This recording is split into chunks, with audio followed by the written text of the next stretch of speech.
Bienvenue à la station 1. Aujourd'hui, nous présentons un spécial tout environ de l'année 2012. Nous avons choisi deux événements primaires de l'année passée dans chaque des quatre catégories: le temps, la technologie, les sports et l'amusement. Avant tout, nous avons Natasha avec les sports. Elle va parler de LNH Lockett et Usain Bolt. Qui est Usain Bolt? C'est une question qui peut être été au préalablement demandée, mais depuis les Jeux olympiques de 2012 à Londres, c'est maintenant une question rarement demandée. L'homme de 26 ans de Jamaïque a défendu son titre de le plus vite homme de la planète aux Jeux olympiques 2012 avec un record de 9,63 secondes dans le 100 mètres. Sans doute, c'était un grand accomplissement pour Usain, comme pour tous les autres athlètes comme lui.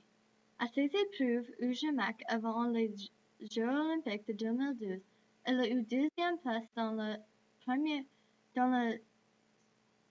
mètres et les 200 mètres. Après son victoire de la première place, Usain est communément reconnu comme le boulon de foudre. Il est considéré héros dans son pays de Jamaïque. Ils sont vraiment fiers de lui comme il est Dieu. Usain a eu beaucoup d'accomplissements, mais celui-ci certainement prend le gâteau. Son petit course est reconnu par beaucoup. Ce jour le 4 août 2012 est un des points sportifs culminants et supérieurs de 2012. Et qui peut oublier le LNH Lockout? Sur le 15 septembre 2012, les Canadiens et les Allemands d'hockey ont eu une nouvelle décevante. La saison de 2012 de LNH était dans un lockout. L'annonce était faite par le commissaire de ligue, Gary Bettman. Le lockout était à cause des conflits de travail entre les propriétaires des concessions de la ligue et le NHLPA. Le lockout a laissé des joueurs de jouer dans le KHL et le AHL. Le lockout a aussi dérangé beaucoup de joueurs et de fans. En particulier, on était fâchés avec Gary Bettman, qui avait son troisième lockout durant son tenure comme commissaire. Beaucoup de personnes pensent qu'elle est la raison pour le lockout. Un autre facteur à contribuer au lockout était les milliards de dollars supplémentaires de revenus que la Ligue a dernier lockout 2004-2005.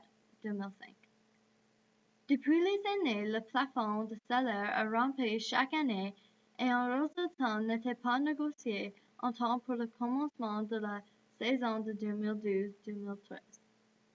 Le 6 janvier 2013, le lockout a finalement fini, mais a laissé beaucoup de fans encore dérangés avec les propriétaires et la Ligue.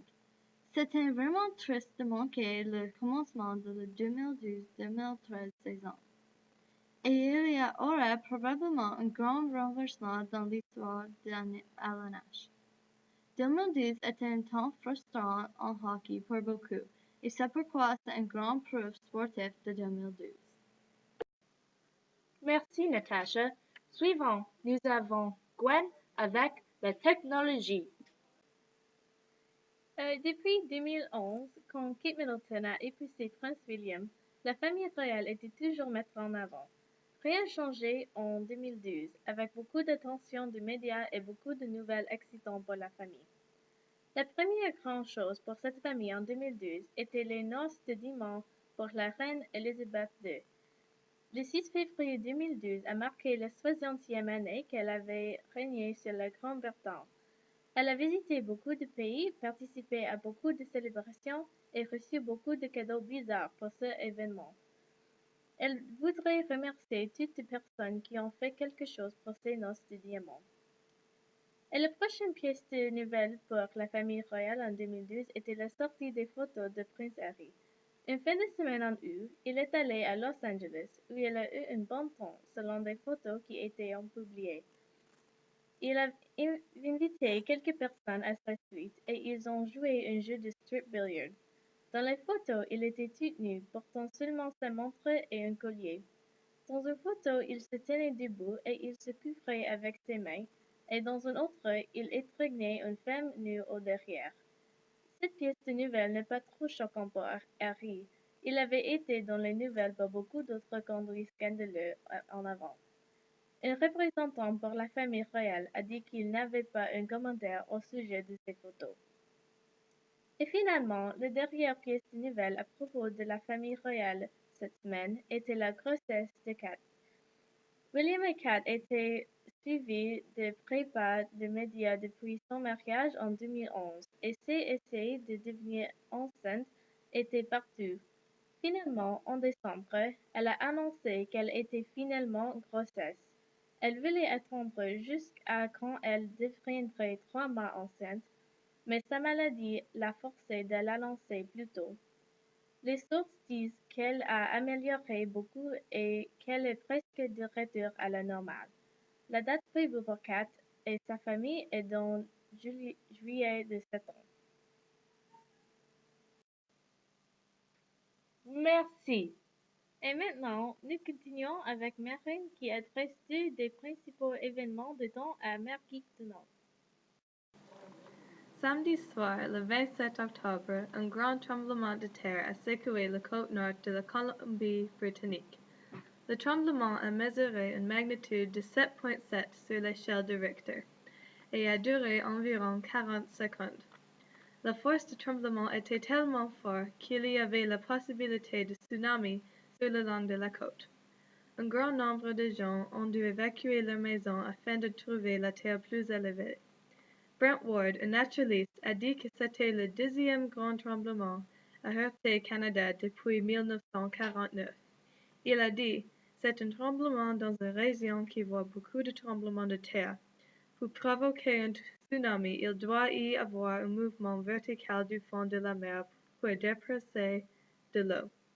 Ce n'était pas le cas dans ce tremblement. Donc la côte de la Colombie-Britannique n'était pas affectée par des vagues de tsunami et il y avait peu de dommages. Cependant, des résidents des villes à la côte ont dit que quand le tremblement de terre a produit, la ville était en mouvement. Ce ne sera pas la fin de l'activité sismique dans cette région du Canada. 2012 était un des étés les plus chauds en record, surtout aux États-Unis, où la chaleur a atteint de nouveaux records dans le pays. En juin seulement, 164 records de la chaleur étaient cassés ou ex-aequo. C'était très étrange parce que la chaleur intense arrive en général en juillet ou en août. En comparaison, 2011 était la 9e année la plus chaude en record avec simplement 25 000 records de la chaleur et en 2012, plus de 40 000 étaient cassés à cette époque. La chaudité est suivie d'un hiver chaud, selon Jeff Weber, un scientifique en Colorado. Il a dit que la chaleur était un résultat des hautes pressions en haut de la montagne ouest, parce que c'est un ralentissement de l'oscillation nord-atlantique, un circuit de climat qui transporte le temps vers l'est à travers du pays. Comme un résultat d'un hiver très sec, le sol est très sec aussi, et donc a exacerbé la chaleur, puisque moins était absorbé de l'eau. Les scientifiques ont dit que c'est un résultat de réchauffement climatique et plus de chaleur arrivera aux États-Unis et à travers le reste de la planète. Et dernier, c'est Emily avec la catégorie Vous avons entendu, l'amusement. Merci Gwen. En 2012, on a eu beaucoup de films magnifiques. Le meilleur film de 2012 était Looper, un film avec Bruce Willis, Joseph Gordon-Levitt et Emily Blunt. Le film est au sujet des voyages dans le temps. En 2044, un garçon, Joe, Joseph Gordon-Levitt, travaille avec le mob qui tue les personnes de la future qui s'appellent Loopers. Ces personnes sont de l'année de 2314. Ils sont envoyés dans le temps et sont tués par le mob.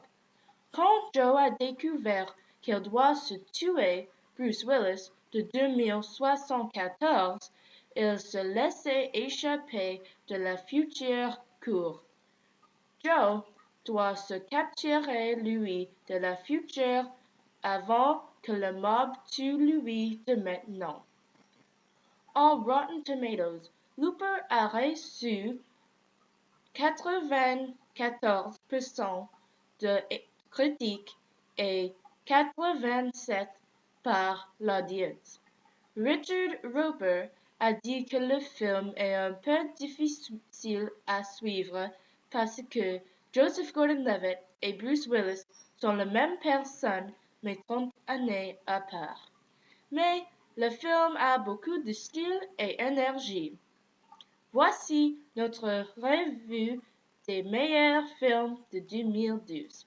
Et maintenant, les musiques. 2012 était une année bizarre pour la musique. Call Me Maybe de Thrift Shop, on a eu beaucoup de genres différents. Aujourd'hui, on présente le meilleur et les pires chansons. En Billboard Hot 100, on a décidé que Somebody That I Used to Know by Gautier était la meilleure chanson de 2012. About.com a dit que la chanson est parfaite et impérieuse. La chanson était sortie en janvier 2012. C'est une histoire au sujet d'amour perdu. Elle est très élégante et indépendante. Maintenant, la pire chanson de 2012 est THE par will.i.am. FemaleFirst.co a dit que will.i.am a jamais fait quelque chose aussi mauvais que cette chanson. On espère que will.i.am accepte qu'il n'est pas bon et n'a rien fait cette année. Voici le meilleur et la pire chanson de 2012. Ça c'est tout. Merci pour regarder et se rappeler à regarder l'année prochaine pour trouver le meilleur de 2013. Bonne nuit.